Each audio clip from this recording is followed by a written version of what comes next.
topic is Canterbury Tales by Geoffrey Chaucer. In the previous video, we already discussed about the life of Chaucer and the most important works of Chaucer.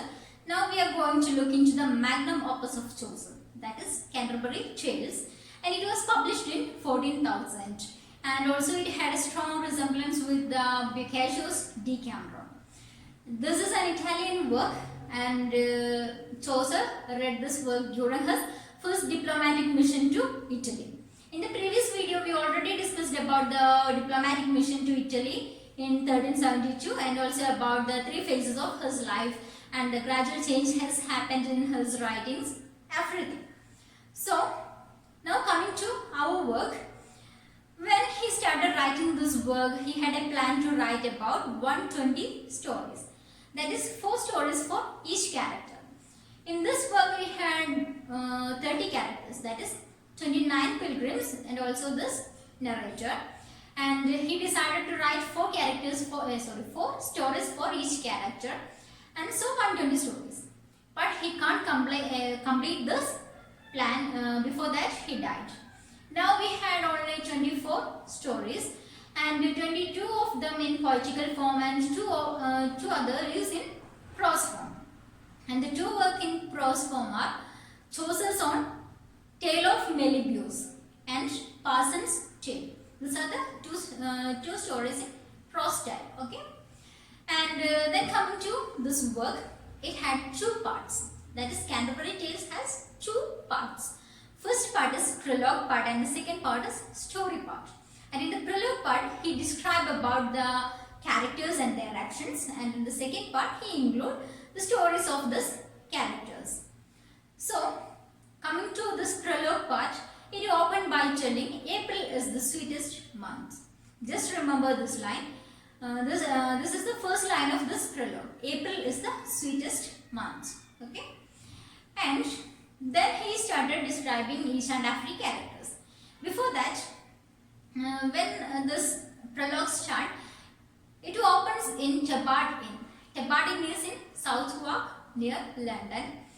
And here this pilgrims, that is this 29 pilgrims are there.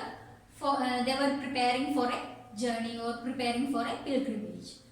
So this is an annual event, and now Chaucer, our writer himself, is a part of this pilgrimage in this year.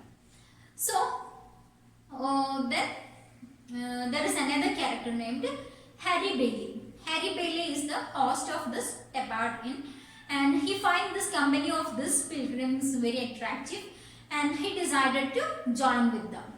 And also he gave the plan to tell stories during the journey in order to entertain their journey. So, and with that, he announces the prize of the best dinner. So, then coming to this the characters, we had a wide range of characters. That is, it is the speciality of this work. Because of this wide range of characters, we can relate this work even in the postmodern time. Okay. It's because in this work we had clergymen to the working class people and moralistic people to the scrupulous people. And just like that, in our free society we had ranking of people, that is upper class people, lower class people, middle class people, moralistic people, then scrupulous people, educated people, and a wide variety or wide range of peoples are there in every society. So, we can relate this work in any age. So, coming to our characters. In this work, I already told you that we had a lot of characters, that is 29 characters like Knight, Squire, Miller, Reeve, Parson, Partner, Wife of Bath, then Physician, Merchant, Shipman, and a lot of characters like this. We don't need to remember all this, just understand that there is 29 characters, and in the prologue, in the part of prologue, he does not give any information about two characters, that is second nun and nun's priest, but he tell about them in the story part. Okay, and then among this 27 characters, that is, I already told you that he didn't give any information about two characters, and from other 27 characters, some of them are important for us, such as Knight. First one is Knight. He is an idealistic Christian man at arm. That is, he is. We know that who is a knight, and he is a typical knight, and he participated more than 15 crusades in his era, and our narrator admires him.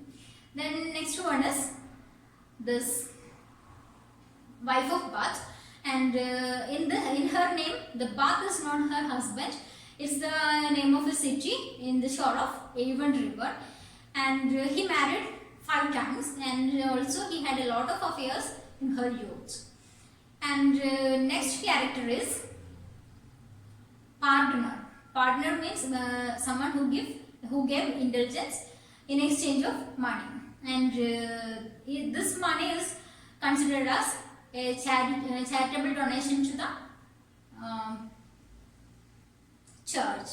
But here what happened is, this partner make this profession in order to earn money for himself, that is for his own profit. And next character is a physician. He was very good at his work, but he had an unhealthy love for financial gain. Then next one is a student of Oxford.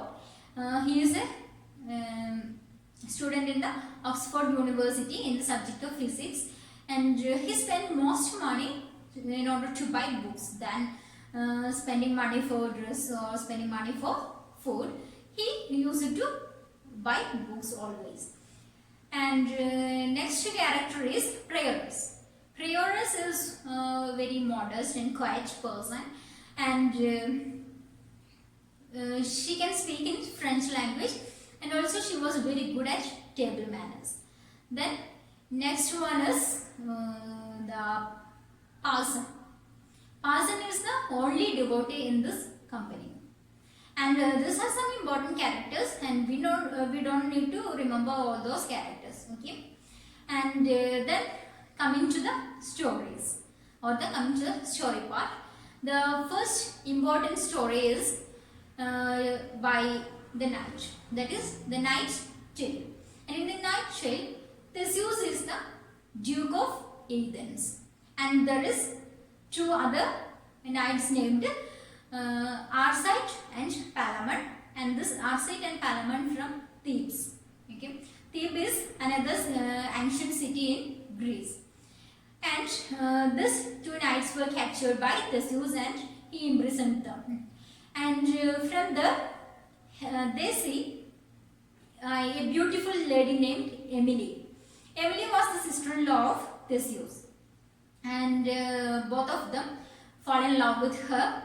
And later, after some time, because of an intervention of one friend, Arcite released from the jail, or released from the prison, but he banished from the city.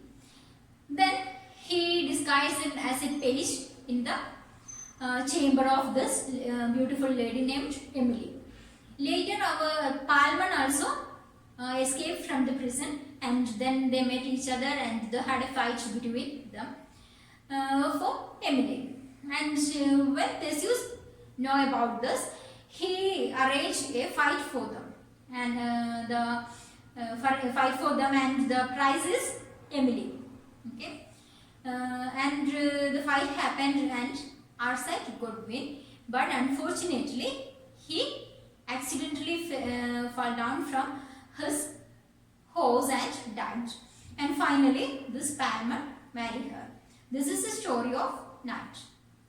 Then another story was by Miller, and this time the second this host of this tabardin and the moderator of this storytelling called monk for telling the second story. But this Miller interrupted and he tells this.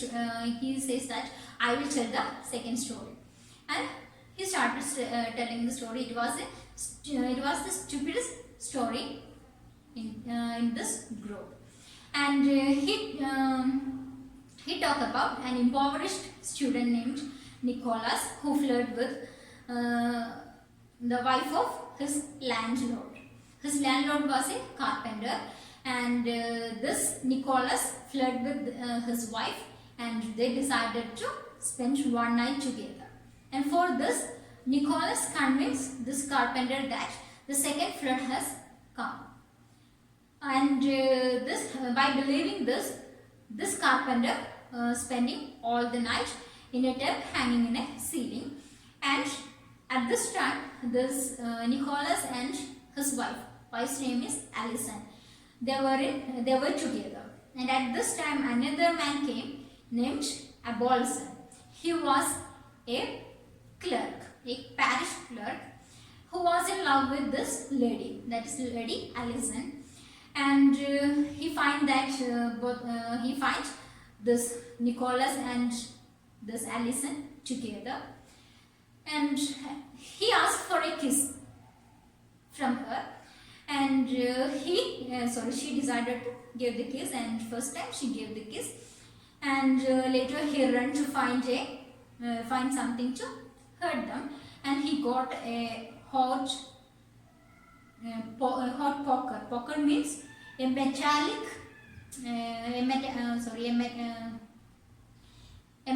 rod with a handle, that is poker, and now it's very hot. And the second time when he came and asked for another kiss, at this time this Nicholas was at the window, and he gave a mark on his buttocks, that is this Abolson gave a mark in his buttocks, and by the pain of this he cried for water. And by hearing this cry for water, this carpenter who was on the tub thinks that the flood has come. Okay, the flood has come, I want to escape from here.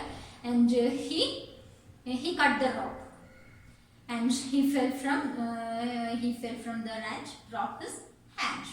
This is the second story. And the third story is told by Reeve. And this Reeve was also doing carpentry, and because of that he does not like the story of Miller. And he counters this by telling a story of a stupid Miller. Okay. And in this story there is another characters, that is John and Elaine. John and Elaine are two students, and they were at Miller's house for some flour, for graining some flour, and they love to watch the process of making flour from the corn. And what happened is, this Miller was a stupid one and also a thief. He always stole some portion of this corn or the flour from the customers. And at this time, this students, that is this John and Elaine, were watching, and he can't stall. Then what did is, he untied the horses, and when this John and Elaine chasing the horses, he stole some flour or corn. And later what happened is, when they came back, they asked for a temporary stay, and this man said, that is this Miller said, oh, okay, you can stay here. And they stayed there, but their intention was to revenge or to avenge Miller. And for this John seduced the wife of this Miller, and Elaine seduced the daughter of this Miller. And at the night when this Miller wake up, he understands what happened there, and he tried to beat them. But the wife of this Miller got confused, and he thought that this students maybe the attackers were the students, and she beat them back. She beat him back. And at this time, this John and Alain escaped from there. This is the third story. And the fourth story is told by wife of Bath. He gave a long account of her ideas about marriage and also about her husbands, and mainly of her fourth and fifth husbands. And she says that she loved her fourth husband very much, but he had a mistress, and in order to avenge him, she fell in love with Jacqueline, the fifth husband. And for the fifth husband, that is okay.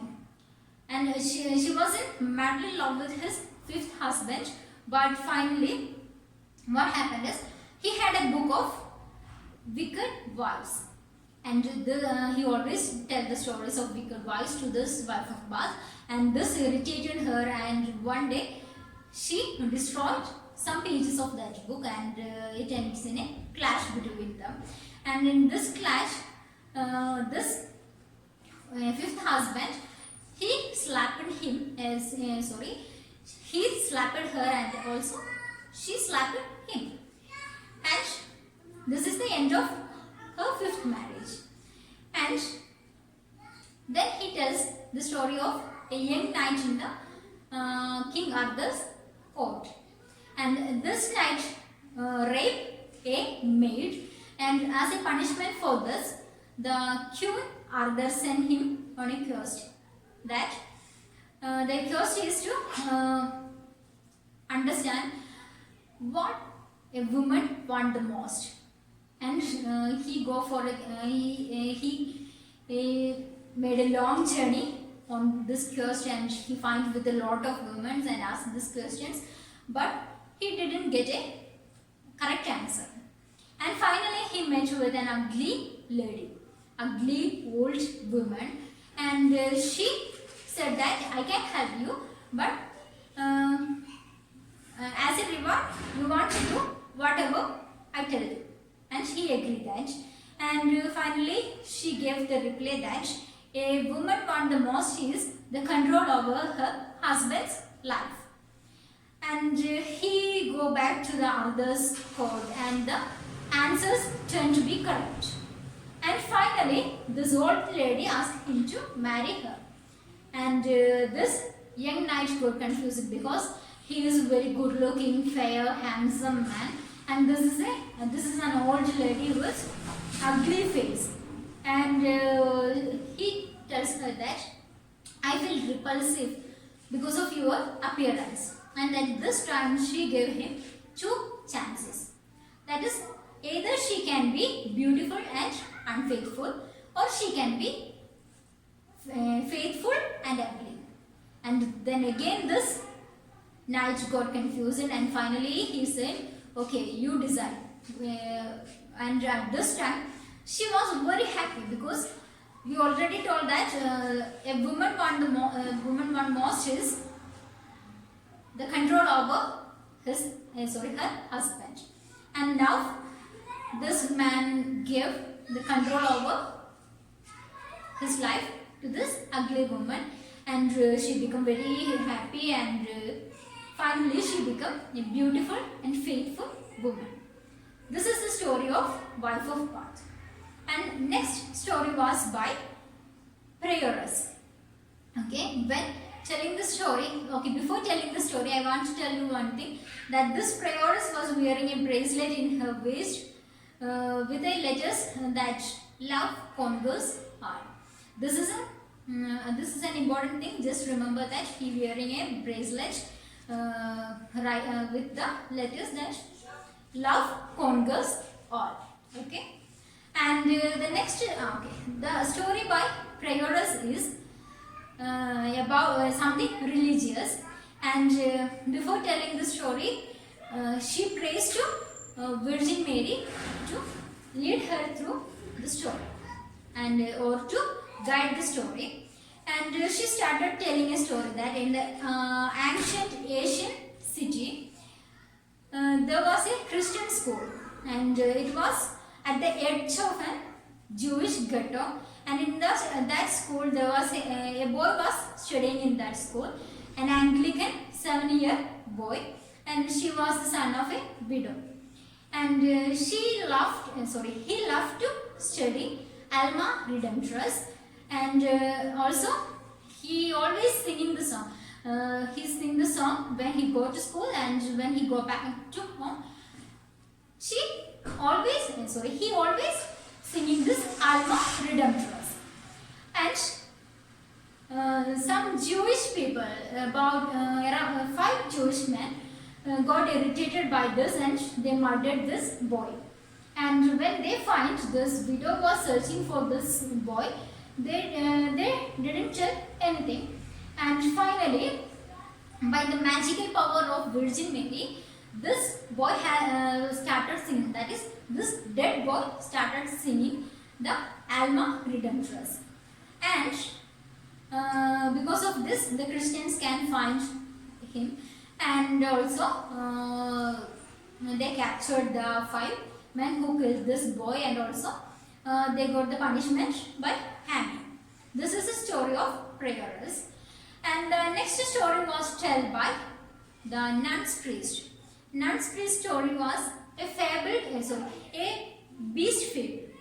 Beast fable means story around story about or story around animals. It is beast story, and in this story the hero is Chanticleer. Chanticleer is a rooster.